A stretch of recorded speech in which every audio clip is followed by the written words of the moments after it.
നമസ്തേ. ആഴ്ചഫലത്തിലേക്ക് എല്ലാവർക്കും സ്വാഗതം.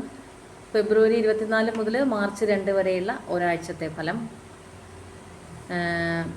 ഇപ്പോൾ വ്യാഴം മിഥുനം രാശിയിൽ, കേതു ചിങ്ങം രാശിയിൽ, ചൊവ്വ, ആദിത്യൻ, ബുധൻ, ശുക്രൻ, രാഹു ഇതെല്ലാം കുംഭം രാശിയിൽ സഞ്ചരിക്കുന്നു. ശനി മീനം രാശിയിൽ. അപ്പോൾ ഈ ശുക്രന് മാർച്ച് 1 മീനം രാശിയിലേക്ക് മാറും. അപ്പോൾ ഇതെല്ലാം പരിഗണിച്ചുകൊണ്ടും വേദാദി ദോഷങ്ങളൊക്കെ പരിഗണിച്ചുകൊണ്ട് തന്നെയാണ് ഈ ഫല നിരൂപണം. ആദ്യം മേടക്കൂറ്, അതായത് അശ്വതി ഭരണി കാർത്തിക നക്ഷത്രത്തിൻ്റെ ആദ്യ കാൽഭാഗമാണ് മേടക്കൂറ്. അവർക്ക് ആദിത്യൻ, ചൊവ്വ, ബുധൻ, ശുക്രൻ, രാഹു ഇതെല്ലാം 11ാം ഭാവത്തിൽ സ്ഥിതി ചെയ്യുന്ന സമയമാണ്. അപ്പോൾ 11ലെ ആദിത്യൻ, ചൊവ്വ, ബുധൻ, ശുക്രൻ ഇതൊക്കെ ഗുണം ചെയ്യുന്ന ഒരു സമയമാണ്. ധനപരമായ കാര്യങ്ങളിൽ ചെറിയ പുരോഗതിയൊക്കെ ഉണ്ടാവും. പിന്നെ ശനി 12ലും വ്യാഴം 3ലും കേതു 5ലുമാണ് സഞ്ചരിക്കുന്നത്. അപ്പോൾ ധനപരമായ കാര്യങ്ങളിലൊക്കെ പുരോഗതി ഉണ്ടെങ്കിലും സാമ്പത്തികപരമായ കാര്യങ്ങളിൽ ചിലവ് ഇപ്പോഴുമുണ്ട്. അതൊരു നിയന്ത്രണത്തിലൂടെ കൊണ്ടുപോയാൽ ഇപ്പോൾ ധനപരമായ കാര്യങ്ങൾക്കൊക്കെ ഒരു പുരോഗതിയുള്ള സമയമാണ്. പിന്നെ ഇവരുടെ ആരോഗ്യം അത്ര അനുകൂലമായിരിക്കില്ല. മക്കൾക്കും സഹോദരങ്ങൾക്കൊക്കെ വേണ്ടിയിട്ട് ധനച്ചിലവുകൾ വേണ്ടി വരുന്ന സമയമാണ്. മാതാപിതാക്കൾക്കും ആരോഗ്യം അത്ര അനുകൂലമല്ല.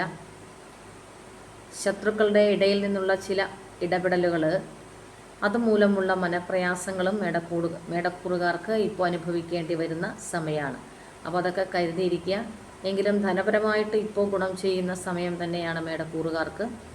അടുത്ത ഇടവക്കൂറ്, കാർത്തികയുടെ അവസാന മുക്കാൽ ഭാഗം, രോഹിണി മകീരത്തിൻ്റെ ആദ്യ പകുതിയാണ് ഇടവക്കൂറ്. അവർക്ക് 10ാം ഭാവത്തിലാണ് ആദിത്യനും ചൊവ്വയും ബുധനും ശുക്രനും രാഹുവും ഒക്കെ സഞ്ചരിക്കുന്നത്. അപ്പോൾ 10ാം ഭാവത്തിലെ ആദിത്യൻ നല്ലതാണ്, കാര്യസിദ്ധിയൊക്കെ ഉണ്ടാവും. പക്ഷേ ചൊവ്വയും ശുക്രനും 10ാം ഭാവത്തിൽ സഞ്ചരിക്കുന്നത് നല്ലതല്ല. ചില മനോവിഷമതകളും ശുക്രൻ 10ൽ സഞ്ചരിക്കുമ്പോൾ കാര്യതടസ്സങ്ങളും ഒക്കെ ഉണ്ടാവും. ബുധൻ 10ൽ സഞ്ചരിക്കുന്നത് നല്ലതാണ്, ആദിത്യൻ 10ൽ സഞ്ചരിക്കുന്നത് നല്ലതാണ്. ശുക്രനും ചൊവ്വയും രാഹുവും 10ൽ സഞ്ചരിക്കുന്നതൊന്നും അത്ര നല്ലതല്ല. എങ്കിലും 11ാം ഭാവത്തിൽ ശനിയാണ്. അപ്പോൾ ധനപരമായ കാര്യങ്ങളിൽ മെച്ചമുള്ള സമയം തന്നെയാണ്. 2ാം ഭാവത്തിൽ വ്യാഴവുമാണ്. അപ്പോൾ അതൊക്കെ ഗുണം ചെയ്യുന്ന സമയമാണ്. തൊഴിൽ സ്ഥലത്ത് അംഗീകാരങ്ങൾ ലഭിക്കാം. സാമ്പത്തിക കാര്യങ്ങളിൽ ചില ആനുകൂല്യങ്ങൾ ലഭിക്കാവുന്ന സമയം. സുഹൃത്തുക്കളൊക്കെ ആയിട്ട് യാത്രകൾ ചെയ്യുന്ന സമയം. മാതാപിതാക്കളൊക്കെ ഗുണമുള്ള സമയമാണ്. എന്നാൽ തടസ്സങ്ങളുമുണ്ട്. കാരണം 10ലെ ശുക്രൻ കർമ്മരംഗത്ത് ചില തടസ്സങ്ങളൊക്കെ തരാം. പക്ഷേ അത് മാർച്ച് 1 മുതൽ മീനം രാശിയിലേക്ക് മാറുമ്പോൾ ഗുണം ചെയ്യും. അപ്പോൾ മാർച്ച് 1 മുതൽ ഗുണം ചെയ്യുന്ന സമയമാണ് ഇടവക്കൂറുകാർക്ക്. ഇപ്പോൾ ചില തടസ്സങ്ങളൊക്കെ ഉണ്ട്. ധനപരമായ കാര്യങ്ങളിൽ വരവുണ്ടാകുമെങ്കിലും തൊഴിൽ ഭാഗത്ത് ചില തടസ്സങ്ങളൊക്കെ ഉണ്ട്. അടുത്ത മിഥുനക്കൂറ്, മകീരത്തിൻ്റെ അവസാന പകുതി, തിരുവാതിര പുണർത്തത്തിൻ്റെ ആദ്യ മുക്കാൽ ഭാഗമാണ് മിഥുനക്കൂറ്. 9ാം ഭാവത്തിൽ ആദിത്യൻ, ചൊവ്വ, ബുധൻ, ശുക്രൻ, രാഹു ഇതൊക്കെ സഞ്ചരിക്കുന്നു. അപ്പോൾ ശനി 10ാം ഭാവത്തിൽ, വ്യാഴം ലഗ്നത്തിൽ, കേതു 3ാം ഭാവത്തിലൊക്കെ സഞ്ചരിക്കുന്ന സമയമാണ്. അപ്പോൾ ദേഹാരിഷ്ടതകൾ ഉണ്ട്. എങ്കിലും 3ാം ഭാവത്തിൽ കേതു സഞ്ചരിക്കുന്നത് ധനപരമായ ചെറിയ പുരോഗതിയൊക്കെ ഉണ്ടാവും. അവർക്കിപ്പോൾ തൊഴിലിൽ മാറ്റം ആലോചിക്കുന്ന സമയം. സാമ്പത്തിക ഇടപാടുകളിൽ വളരെയധികം ജാഗ്രത വേണ്ട സമയമാണ്. ആരോഗ്യം അത്ര അനുകൂലമാവില്ല. കുടുംബജീവിതത്തിൽ ക്ഷമ അത്യാവശ്യം വേണ്ട കാര്യങ്ങളാണ്. പ്രണയകാര്യങ്ങളിലൊക്കെ ഏർപ്പെടുമ്പോഴും ഒക്കെ വലിയ ക്ഷമ അത്യാവശ്യം. പ്രണയകാര്യങ്ങളിലൊക്കെ അല്ലെങ്കിൽ ദാമ്പത്യ ജീവിതത്തിലൊക്കെ ചില സംശയങ്ങൾ ഉടലെടുക്കാവുന്ന സമയമാണ്. ശത്രുക്കൾ മൂലമുള്ള പ്രശ്നങ്ങൾ കുറയുന്ന സമയമാണ് മിഥുനക്കൂറുകാർക്ക്. ലഗ്നത്തിലെ വ്യാഴം ചില സ്ഥാനഭ്രംശങ്ങളൊക്കെ തരാം. അത് 10ാം ഭാവാധിപനായതുകൊണ്ട് തൊഴിൽ രംഗത്ത് വളരെയധികം ശ്രദ്ധിക്കണം. 10ാം ഭാവത്തിലെ ശനിയും ലഗ്നത്തിലെ വ്യാഴവും. 10ാം ഭാവാധിപനാണ് വ്യാഴം. അത് ലഗ്നത്തിലും ശനി 10ലും കിടക്കുമ്പോൾ തൊഴിൽ രംഗത്ത് ചിലതരം പ്രശ്നങ്ങളൊക്കെ ഉണ്ടാവുക. ജാതകത്തിലും കൂടി അനുകൂലം അല്ലെങ്കിൽ തൊഴിൽ ഭാവത്ത് ചില പ്രശ്നങ്ങളൊക്കെ ഉണ്ടാകുന്ന സമയമാണ്. അതുകൊണ്ട് സാമ്പത്തിക ഇടപാടുകളിലും തൊഴിൽ രംഗത്തൊക്കെ വളരെയധികം ശ്രദ്ധിച്ച് മുന്നോട്ട് പോകണം. അടുത്ത കർക്കിടക്കൂറ്, പുണർത്തിൻ്റെ അവസാന കാൽഭാഗം. പൂയം ആയില്യം നക്ഷത്രക്കാരാണ് കർക്കിടക്കൂറ്.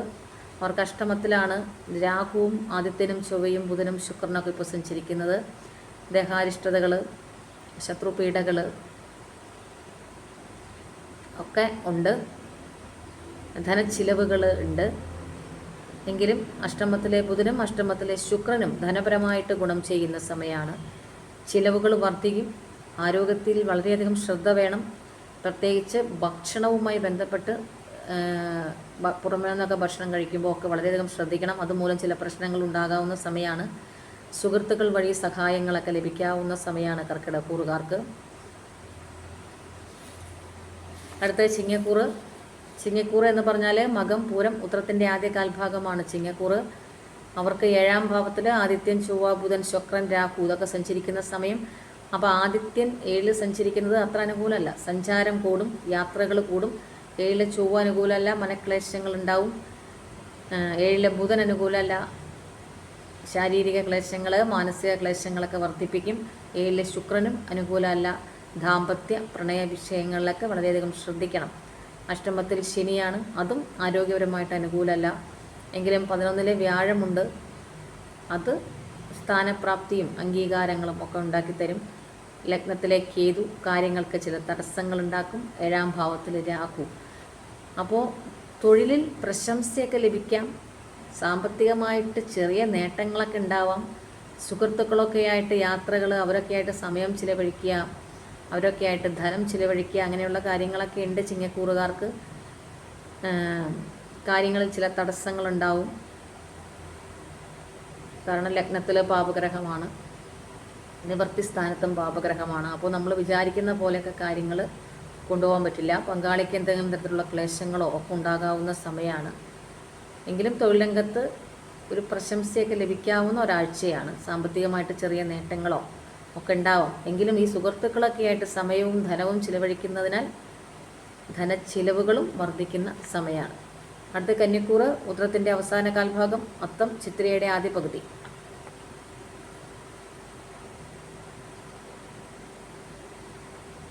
ആദിത്യൻ ചൊവ്വ ബുധൻ ശുക്രൻ ഇതൊക്കെയാണ് 6ാം ഭാവത്തിൽ. രാഹുവും 6ാം ഭാവത്തിലാണ്.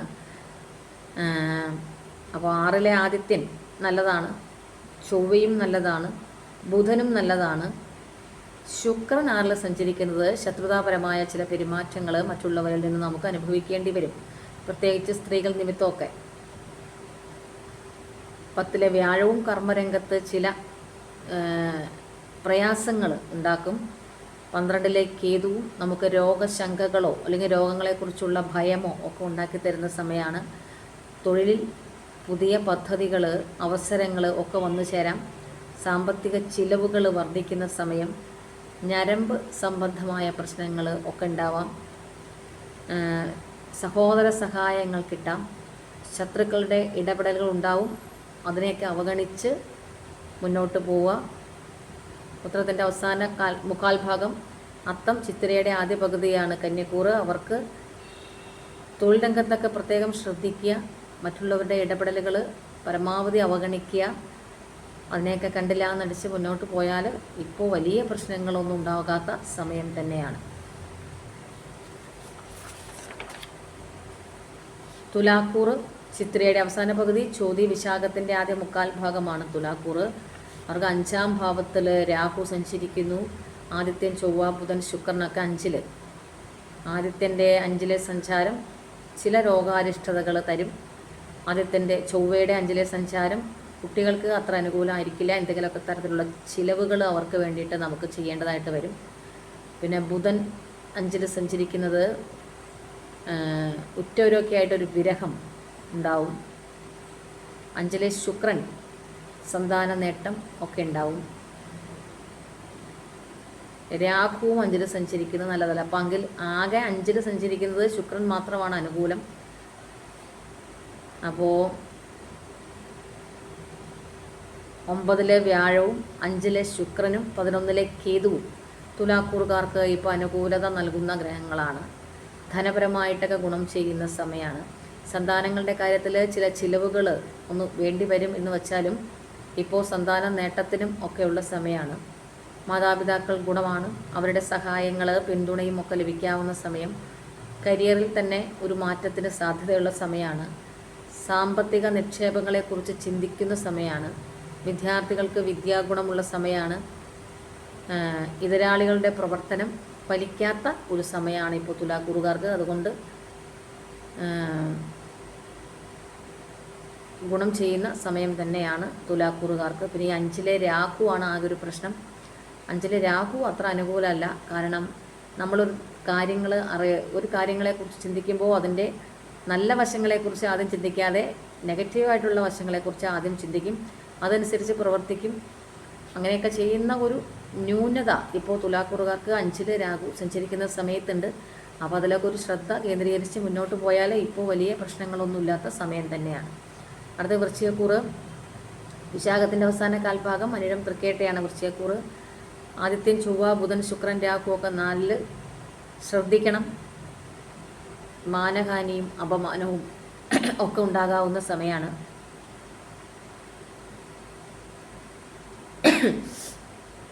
ബുധനും ശുക്രനും ഒക്കെ 4 സഞ്ചരിക്കുന്നത് നല്ലതാണ്. ധനപരമായിട്ട് ഗുണം ചെയ്യും. എങ്കിലും അഷ്ടമത്തിലെ വ്യാഴം അപകടങ്ങൾ, ആരോഗ്യപരമായ പ്രശ്നങ്ങൾ നേടുക. 5-ലെ ശനി സന്താന സ്ഥാനത്തുള്ളവർക്ക് അത്ര അനുകൂലമല്ല. 10-ലെ കേതു തൊഴിലംഗത്ത് ചില മനോവ്യസനങ്ങൾ ഉണ്ടാക്കി തരുന്ന കാര്യങ്ങളൊക്കെ ഉണ്ടാവാം. അപ്പോൾ അതൊക്കെ ഒന്ന് ശ്രദ്ധിച്ച് മുന്നോട്ട് പോവുക. ആരോഗ്യം അവർക്കത്ര അനുകൂലമല്ല. രക്തസമ്മർദ്ദം കൂടാവുന്ന ഒരു സമയമാണ്. തൊഴിലിൽ സമ്മർദ്ദം കൂടാവുന്ന ഒരു സമയം. സാമ്പത്തിക കാര്യങ്ങളിൽ, ക്രയവിക്രയ കാര്യങ്ങളിലൊക്കെ വളരെയധികം ശ്രദ്ധിച്ച് മുന്നോട്ട് പോവുക. ദാമ്പത്യത്തിൽ ക്ഷമ അത്യാവശ്യം വേണ്ടുന്ന സമയമാണ്. പഠന വിഷയങ്ങൾ വിദ്യാർത്ഥികൾക്ക് ഒരു മന്ദഗതി ഒക്കെ ഉണ്ടാകുന്ന സമയം. സുഹൃത്തുക്കളോട് അഭിപ്രായ വ്യത്യാസങ്ങൾ ഉണ്ടാകാം. മാതാപിതാക്കളുടെ ആരോഗ്യവും അത്ര അനുകൂലമല്ല. അടുത്തത് ധനുക്കൂറ്. മൂലം, പൂരാടം, ഉത്രാടത്തിൻ്റെ ആദ്യ കാൽഭാഗമാണ് ധനുക്കൂറ്. അവർക്ക് 3-ാം ഭാവത്തിൽ ആദിത്യൻ, ചൊവ്വ, ബുധൻ, ശുക്രൻ, രാഹു ഇതൊക്കെ സഞ്ചരിക്കുന്നു. 3-ലെ ആദിത്യനും ചൊവ്വയും അനുകൂലമാണ്. എങ്കിൽ 3-ാം ഭാവത്തിലെ ബുധൻ അത്ര അനുകൂലമല്ല. ഒരു ഭയം എപ്പോഴും ഉണ്ടാവും. 4-ാം ഭാവത്തിൽ ശനി, ശത്രുക്കളുടെ അഭിവൃദ്ധിയാണ് ഉള്ളത്. വ്യാഴം 7-ലാണ്. അതുകൊണ്ട് അംഗീകാരങ്ങളൊക്കെ കിട്ടാവുന്ന സമയം. നിവൃത്തി സ്ഥാനത്ത് ലഗ്നാധിപനുള്ളതുകൊണ്ട് പ്രതിസന്ധികളെയൊക്കെ തരണം ചെയ്ത് മുന്നോട്ട് വരാനും കഴിയും. 9-ാം ഭാവത്തിൽ കേതുവാണ്. ഭാഗ്യം കുറവുള്ള സമയമാണ്. പ്രത്യേകിച്ച് പിതാവിന് അത്ര അനുകൂലമായൊരു സമയമല്ല. എങ്കിലും കരിയറിൽ പുരോഗതിയും സാമ്പത്തിക വരുമാനം വർദ്ധിക്കുകയും ആരോഗ്യ ഗുണം, ദാമ്പത്യ ഗുണം, മാതാപിതാക്കൾക്കൊക്കെ ഒരു സഹായം, മാതാപിതാക്കളിൽ നിന്ന് ഒരു സഹായമൊക്കെ ഉണ്ടാകുന്ന സമയം. സന്താന നേട്ടം ഇതൊക്കെ ഉള്ള സമയം തന്നെയാണ്. ശത്രുക്കളായിരുന്നവർ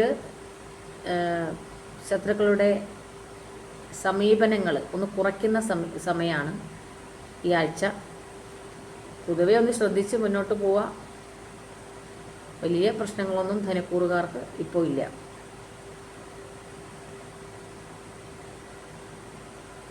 അടുത്തത് മകരക്കൂറ്. ഉത്രാടത്തിൻ്റെ അവസാന മുക്കാൽ ഭാഗം, തിരുവോണം, അവിട്ടത്തിൻ്റെ ആദ്യ പകുതിയാണ് മകരക്കൂറ്. 2-ാം ഭാവത്തിൽ ആദിത്യൻ, ചൊവ്വ, ബുധൻ, ശുക്രൻ, രാഹു ഇതൊക്കെ സഞ്ചരിക്കുമ്പോൾ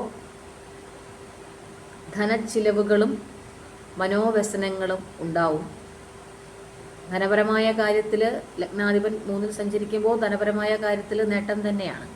എങ്കിലും ചില മനോവ്യസനങ്ങൾ ഉണ്ടാക്കുന്ന കാര്യങ്ങൾ, ചിലവുകൾ ഒക്കെ മകരക്കൂറുകാർക്ക് ഇപ്പോൾ വർദ്ധിക്കുന്ന സമയമാണ്. കാരണം 6-ലെ വ്യാഴവും 8-ാം ഭാവത്തിൽ കേതുവും ഒക്കെ ആകുമ്പോൾ ശത്രുക്കളുടെ ഉപദ്രവങ്ങൾ, വാഹന അപകടങ്ങൾ, മനസ്വസ്ഥക്കെടുത്തുന്ന ചില കാര്യങ്ങൾ, ആരോഗ്യം അത്ര അനുകൂലമാവാതിരിക്കുക, അങ്ങനെയുള്ള കാര്യങ്ങളൊക്കെ ഇപ്പോൾ ഉണ്ടാവും. സാമ്പത്തിക ചിലവ് വർദ്ധിക്കും. അസ്ഥി സംബന്ധമായ പ്രശ്നങ്ങളൊക്കെ ഉള്ളവർക്ക് അത് വർദ്ധിക്കാനുള്ള സാധ്യതയാണ് ഈ ആഴ്ച ഉള്ളത്. ശ്രദ്ധിക്കുക. പിന്നെ സഹോദരങ്ങളുടെ സഹായങ്ങളൊക്കെ ലഭിക്കും. ശാരീരിക അരിഷ്ടതകൾ മൂലമുള്ള ചില പ്രശ്നങ്ങളുണ്ടാവും. അതുമൂലം മനോവ്യസനങ്ങൾ അനുഭവിക്കും, ചിലവുകൾ ഉണ്ടാവും. അങ്ങനെയുള്ള കാര്യങ്ങളൊക്കെ മകരക്കൂറുകാർക്ക് ഇപ്പോൾ ഉണ്ടാവും. നിങ്ങൾ ലഗ്നാധിപൻ 3-ൽ മീനം രാശിയിൽ സഞ്ചരിക്കുമ്പോൾ പ്രതിസന്ധികളെയൊക്കെ തരണം ചെയ്ത് മുന്നോട്ട് വരാനും മകരക്കൂറുകാർക്ക് കഴിയും. അടുത്ത് കുംഭക്കൂറ്. ലഗ്നത്തിലാണ് ആദിത്യൻ, ചൊവ്വ, ബുധൻ, ശുക്രൻ, രാഹു ഒക്കെ സഞ്ചരിക്കുന്നത്. അനുകൂലമല്ലാത്ത ഒരു സമയമാണ്. കാര്യങ്ങൾക്ക് തടസ്സങ്ങൾ, മാനസിക വിഷമതകൾ, ശത്രുക്കളുടെ ഉപദ്രവങ്ങൾ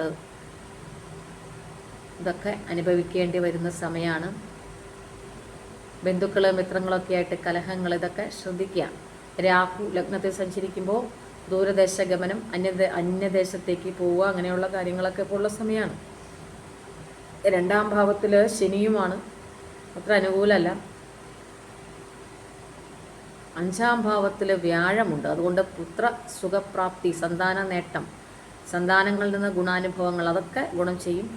നിവർത്തി സ്ഥാനത്ത് കേതുവാണ്. അപ്പോൾ എന്ത് കാര്യം തുടങ്ങിയാലും അതിനകത്ത് തടസ്സങ്ങളോ അല്ലെങ്കിൽ മനക്ലേശങ്ങൾ ഉണ്ടാക്കുന്ന കാര്യങ്ങളോ ഒക്കെ ഉണ്ടാകാം കുംഭക്കൂറുകാർക്ക്.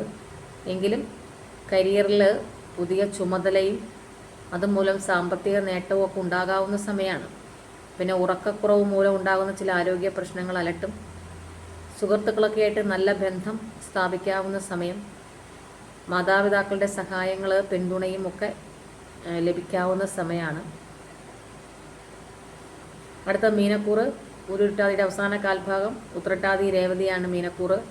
അവർക്ക് 12-ാം ഭാവത്തിലാണ് ആദിത്യനും ചൊവ്വയും ബുധനും ശുക്രനും രാഹുവും ഒക്കെ. അപ്പോൾ ശുക്രൻ മാത്രമാണ് അനുകൂലം 12-ൽ സഞ്ചരിക്കുമ്പോൾ. ധനപരമായിട്ട് അനുകൂലത ഉണ്ടാവും, ചെറിയ അനുകൂലത ഉണ്ടാവും. അല്ലാതെ ശനി ലഗ്നത്തിലാണ്, വ്യാഴം 4-ലാണ്, ഇതൊക്കെ അനുകൂലമല്ല. ദൂരദേശ ഗമനവും വിദേശ സഞ്ചാര യോഗമൊക്കെ ശനി ലഗ്നത്തിൽ സഞ്ചരിക്കുന്ന ഈ സമയത്ത് മീനക്കൂറുകാർക്കുണ്ട്. പിന്നെ തൊഴിൽ മാറ്റങ്ങൾ, സാമ്പത്തികമായിട്ട് മിതമായ ലാഭം, ഇതൊക്കെ ഉണ്ടാകുന്ന സമയമാണ്. ആരോഗ്യപരമായിട്ട് അത്ര അനുകൂലമുള്ള സമയമല്ല. ദാമ്പത്യത്തിൽ പൊതുവെ ഒരു സമാധാനമൊക്കെ ഉണ്ടാവും. പെട്ടെന്നെടുക്കുന്ന തീരുമാനങ്ങൾ അല്ലെങ്കിൽ ആകസ്മികമായ ചില തീരുമാനങ്ങളൊക്കെ അത് ഒന്ന് ഒഴിവാക്കണം. കാര്യങ്ങളൊക്കെ ശാന്തതയോടെ ചിന്തിച്ച് കൈകാര്യം ചെയ്യണം മീനക്കൂറുകാർ. കാരണം 12-ാം ഭാവത്തിൽ രാഹു സഞ്ചരിക്കുമ്പോൾ അല്ലെങ്കിൽ 12-ൽ ചൊവ്വ സഞ്ചരിക്കുമ്പോൾ ഒന്നും അത്ര അനുകൂലമല്ല, അനുകൂലമായ സമയമല്ല ആരോഗ്യപരമായിട്ടും ധനപരമായിട്ടും ഒക്കെ. അപ്പോൾ ശ്രദ്ധിച്ച് മുന്നോട്ട് പോവുക. ഇതൊരിക്കലും ഒരു വ്യക്തിയെ സംബന്ധിച്ചുള്ള കാര്യങ്ങളല്ല, നക്ഷത്രത്തെ ആസ്പദമാക്കിയുള്ള ചാരവശാലുള്ള കാര്യമാണെന്ന് മനസ്സിലാക്കി കേൾക്കുക.